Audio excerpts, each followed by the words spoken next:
The story you want to see will begin in a few seconds, but I'd like to remind you that we're part of public broadcasting. We don't sell commercials, we don't have sponsors. We rely on people like you for support, people who care about educational opportunity. And right now, I'd like to give you an opportunity to help us. You can make a tax-deductible contribution by visiting our website, learningmatters.tv/donate. Thanks for your support, and here's that video. This is a reflection of you, and whether or not you all believe it or not, you all have a really nice following.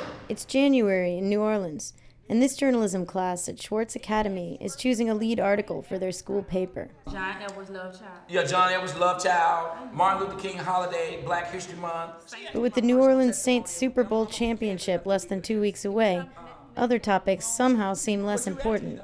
Saints to the Super Bowl. And I wasn't going to mention it, because right now, I'm not feeling the Saints to the Super Bowl.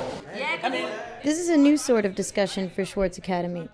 Students here have been expelled from traditional high schools, and many have run into trouble with the law. Why is the Saints going to the Super Bowl such a good story? It took a lot of hard work for them to do that, and they had to pull through a lot of stuff with Katrina and all that, and they came back and they made it. For 43 years, that's a long time. It is a long time. Okay, Lionel. Schwarz doesn't have extracurriculars like sports and dances.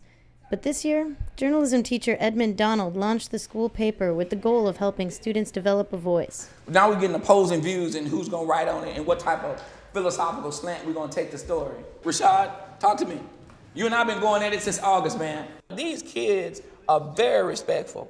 I mean, if they have some issues with some other people, they may be having a bad moment, a bad day that caused them to come in your classroom with an attitude.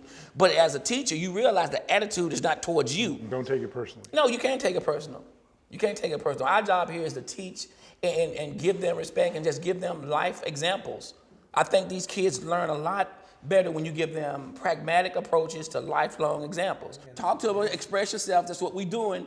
In another first for Schwarz, the class has taken several field trips, including visits to a local news station and newspaper. The first field trip we went to was Times-Picayune.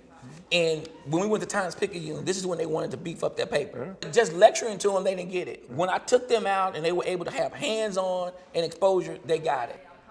It caused us to extend what we were doing, expand. They came up with the features. They came up with all of it. Okay, so we need new text to go there because the existing text. Okay, I'm an outsider, and I'm sitting here watching this TV program, and I say, wait a minute, these are bad kids, and they're getting all this special treatment. You know, these kids did something wrong. How come shouldn't they be punished? The thing is that the virtue of them coming here and the stigma is punishment enough.